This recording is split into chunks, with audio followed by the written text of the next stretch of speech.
Afternoon, guys. We will start with a broadcast section with no embargo, followed by an embargoed section for 10:30 tonight. No live tweeting in the broadcast section and use the microphone provided. Jamie. Thank you, Anthony. Good afternoon, Ange. If I could just start with the availability question, any of the names who a week ago were a week or so away, are any of them available for tomorrow night? And I think also for Spurs fans, the name they're stressing over is Mickey van der Ven. All right, I'll try and sort of summarise the whole thing. In terms of availability from last week, everyone's fine. Everyone got through okay, so no issues there. In terms of that squad, obviously Kevin and Matis are both available. They've trained and cleared to play, so they're all good. The rest of them, no one available for tomorrow. With Mickey and Romero to a certain extent, where I kind of feel like we've just got to be a bit more conservative with him. Mickey got through the game all right, but I don't think he feels he's ready for that sort of step up to Premier League, the intensity of it. Same with Romero, and look, after losing, we know we've lost Radu now, which is really disappointing for him and for us for the rest of the season. I guess my view, and I kind of made the decision, I'm not going to risk these guys, so we're going to keep them ticking over at training and try and make sure they're absolutely ready without any more setbacks. And the other guys are inching closer as well, but similar sort of mindset with them. Yeah. Given that Mickey won't be playing tomorrow night, then, given the amount of minutes that Archie and Ben have played as well, will Kevin Danso be thrown straight in tomorrow night? Is he ready? Look, he'll play. Yeah, I mean, whether he starts or not, we'll have a look because we've got another game 3 days later. I mean, that's been our existence for quite a while now. And you're right. Benny and Archie, and I think Pedro's played every minute of football we've had for the last 3 months. So, but the boys are handling it okay. Performances are still stacking up. So, it's great to get Kevin in. He's ready to play. Whether he starts or he'll come on, we'll make a decision. But obviously, really important that he's part of it now because, like I said, losing Radu was a massive blow for us. So, having him available is good. First chance we've had to speak to you since Matthias Tel's signing. Initially, the suggestion was he didn't want to join Spurs. Then it took a phone call from you to persuade him. So just talk to us about your powers of persuasion. Yeah, I think that's a simplistic way to look at it. I mean, I think people need to sort of understand. You're talking about, a 19-year-old player who's got to make a major decision about his career. And it's not so much that he rejected us or rejected anyone else. I think, rightly so, he was getting as much information as possible. And I think more than anything, he just wanted to be comfortable with the decision. I think he didn't feel, the sense I get was he didn't want to be sort of pushed into a certain direction. And I think it's credit to him that he didn't, he took his time. He wanted to talk to all the right people. I had a conversation with him, and I guess mine was purely around the football. That I think he'll find a really great place for him here in terms of where he is in his career. He obviously wants to play. We've already shown that. Irrespective of age, you'll get an opportunity here, and I think the way we play would suit him, and certainly with what we have, in the next few months, and then more importantly, what we're building beyond. I thought he would be a perfect fit for his next step. But at the same time, I think it's right that he took as long as he did, and he was totally comfortable with it. You have said in the past on a number of occasions you only want players here who really want to be at Tottenham Hotspur.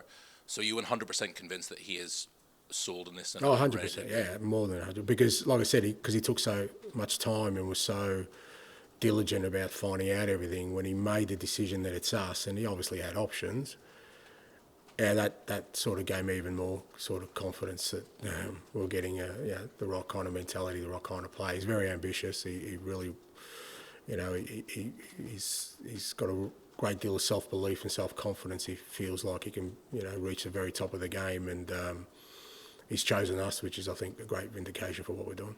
Just one final one from me. You'll be fully aware, of course, of just how heavy it weighs on the shoulders of Spurs fans, how long the trophy drought has been, and those fans who go to Anfield tomorrow night. Those fans who are at Anfield tomorrow night will be understandably on edge, nervous, and that can translate to the players. I suppose the question is, how do you get the players to play the game rather than the occasion tomorrow night? You got to do both. I mean, it's a big occasion for everyone. It's a big occasion for the players, a big occasion for the club. It's a semi-final. I think irrespective, I don't think Liverpool would be any less anxious than us about the fixture. When you're in a semi-final, particularly a second leg, and it's still very tight, it's a big game for both clubs. So you recognise that, you embrace that, but ultimately, if you want to be successful, these are the games you want to be involved in. So there's no point sort of having any trepidation about it, because the alternative is you'll be watching two other teams play on the TV and you're sitting at home on the couch and wishing you were there. So we're going to be there. We've got a chance, and we'll go for it.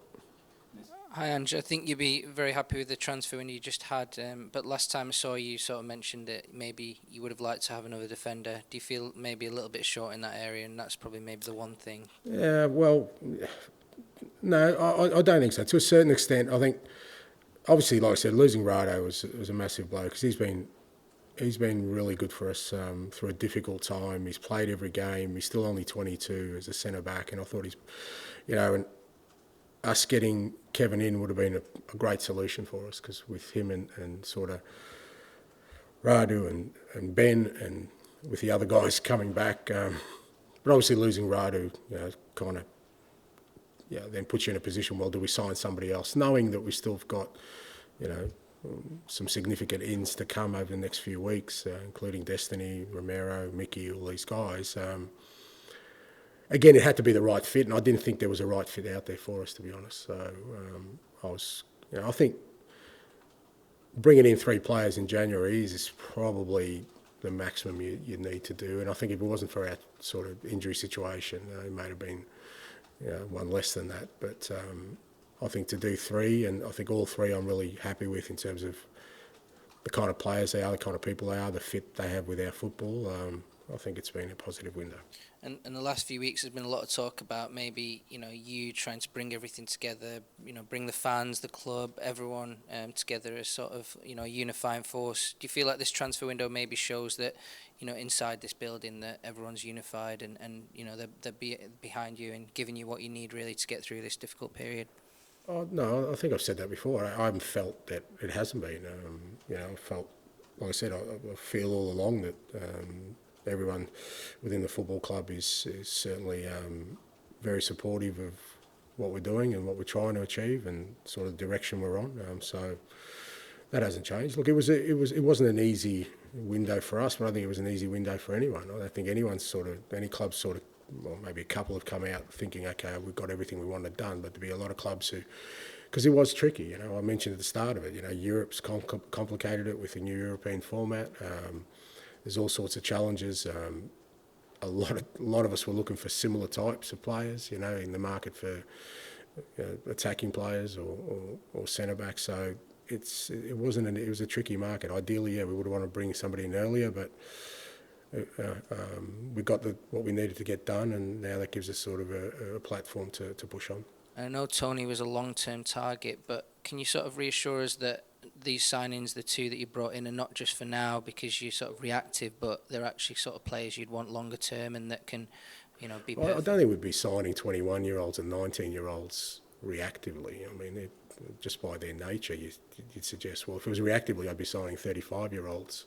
So I think the nature of the players we've signed shows that they're not just about now, they're about us continually to build. I certainly see Tony, Tejas and Kevin as very much part of our short-term, medium and long-term sort of strategy here for sure. They're all really good fits for what we're doing. Hi Ange, how are you? I'm good, mate. You mentioned there about ideally you'd like to have brought the players in earlier.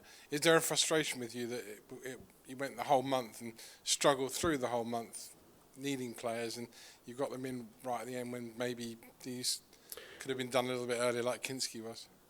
But they couldn't be. That's the thing. Like, you can sit here and, that wouldn't be me saying that, the club actually didn't really care about our situation and just sort of twiddled their thumbs till the 29th and then went for it. I mean, I know how hard people were working. I don't think people actively working against me to get what I want done. So no, I wasn't frustrated. As I said, ideally we all wanted things to happen earlier, but like a lot of clubs, it was a tricky window, it was a difficult window. January is generally, but this one even more so. All you can ask of people, whether they're players, staff or people I work alongside or with, is that they're doing everything in their power to to achieve an outcome. And if they're doing that, well, there's no point getting frustrated. You just got to have faith and trust that we'll get the thing done. Last season, when you went out the League Cup early to Fulham and then the FA Cup early as well, you were, I'm not going to say bemoaning, but you wished you had more fixtures. Now you've played in every single game you could possibly have played in this season, bar the qualifying round coming up in the Europa League. Are you playing too many fixtures? I wasn't. Jeez, it's amazing. I sit here and I talk, and I sometimes wonder whether my words, when they leave my mouth and hit somebody else's ears, whether there's a correlation there. Because obviously, I didn't bemoan anything. I didn't. We wanted more games last year because we weren't in Europe. I mean, there's a big piece missing in your question there. It wasn't just the cups.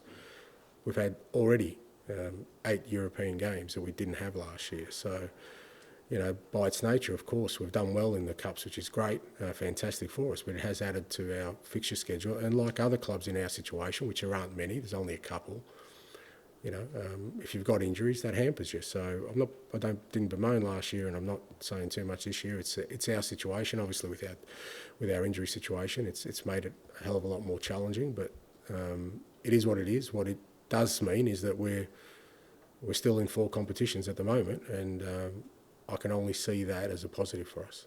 And finally, I do try and listen as carefully as I can. Thank you. So with a slight fear of trepidation with this question, going to Anfield with a 1-goal lead in a semi-final, it's halfway through, with massive prize at the end of it, of a final, do you slightly tweak your philosophy and maybe be a little bit more cautious? I know before you've told me you don't... Well, it depends. Again, like it's whether you want to sort of pay attention. I mean, it depends what you think my philosophy is. I mean, my philosophy is to try and win games of football. So we're going to go try and win a game of football tomorrow night, which will get us to a final of a cup, which will be a great opportunity for us. But if people haven't understood sort of my philosophy after 26 years of management, then I don't think anything I say now is going to change any of that.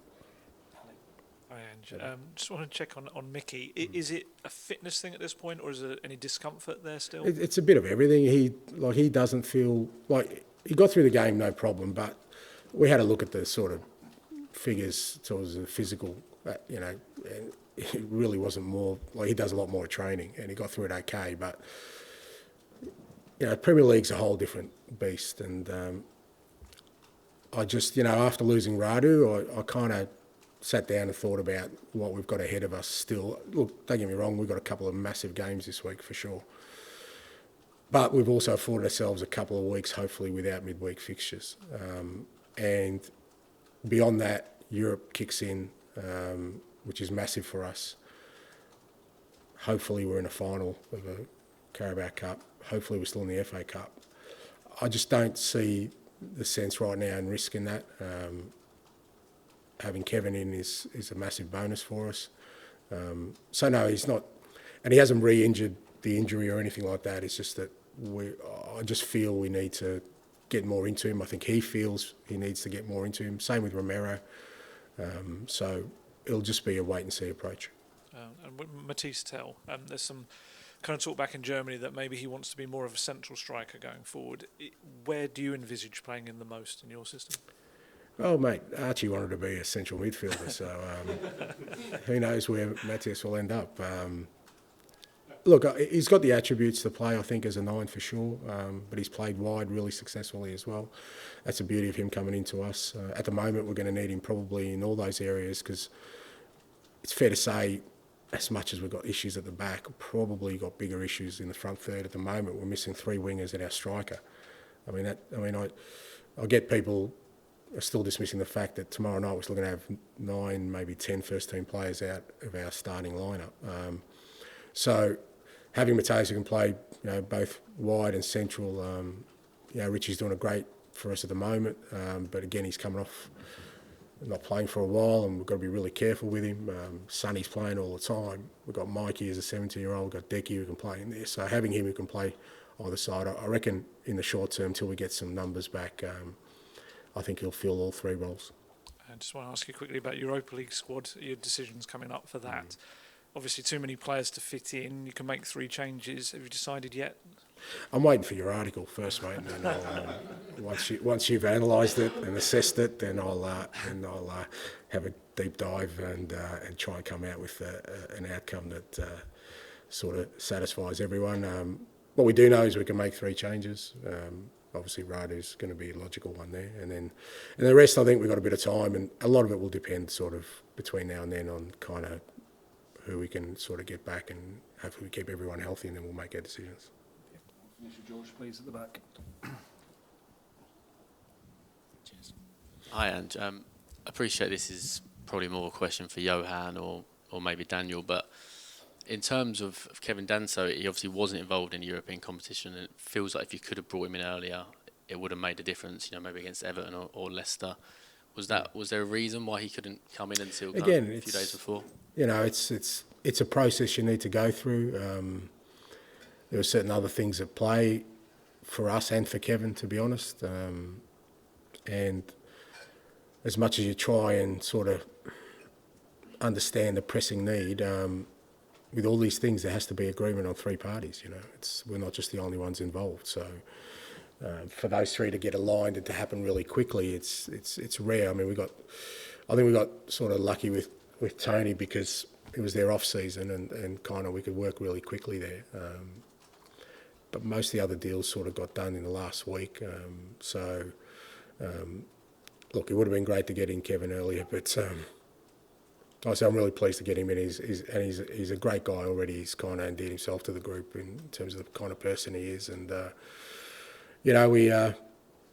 we still managed to sort of get a couple of key results, the last couple of days, last couple of games, which sort of really sort of helps our season. So now with him in there, that gives us a boost. And it's obviously a big match, probably your biggest match as Spurs manager, and you've had plenty of big matches over your career. Do you kind of change anything when it comes to a game of this magnitude, or is everything kind of kept the same and as normal as possible? No, I think, like I said before, I think you need to embrace the sort of the challenge in front of you. You can't just. It's very easy to say it's just going to be another game, but it's not, because everyone knows the consequences of it, both us and the opposition. You're playing away from home, and you kind of know that certainly their crowd will give them a great deal of energy, which we have to deal with. So they're all kind of, and it's a cup game, so there's a possibility of extra time, there's a possibility of penalties, all those things are factored into it. So your preparations and your information's a little bit different, and you want to make it into a big game because ultimately you need to be able to understand behaviour in big games and what it means and how you can sort of overcome the challenges of it. So it changes a little bit. The fundamentals of how we play won't change, but I think in terms of how we go about it will be a bit different. And just finally for me, is the Man City away game a little bit of a blueprint because Man City started like a train, you had to kind of survive that period, then you got the goal and you could kind of really build into the game. I mean, in an ideal world, obviously that would happen tomorrow, 4-0 win. Yeah, I mean, to a certain extent, I think the first game we played against Liverpool here was, because it was a tight game, and I think if you can always, limit sort of the ability of Liverpool to create a lot of chances, and we did on night, and we probably created the better chances. I thought, that's more of, and maybe it's slightly different away from home, but I felt that night we really controlled in our football. We pressed really well. I said we really denied them any sort of clear-cut opportunities, which is really difficult against them. And we're always a threat the other way. I think, we obviously scored, but, we had one with millimetres offside with Dom, and we missed a big chance with Pedro. So, I think that's more of sort of the blueprint we want to take into it, because Liverpool are obviously a different team to Man City. I mean, they're different to probably most other teams in the way particularly in the way they attack, and we're going to have to be on our game in certain aspects, but also understand that we have the capabilities of hurting them as well. Okay, we'll end the broadcast section there. Move on to the embargoed section for 10:30 p.m. tonight. Dan. Ange, we were sitting in here.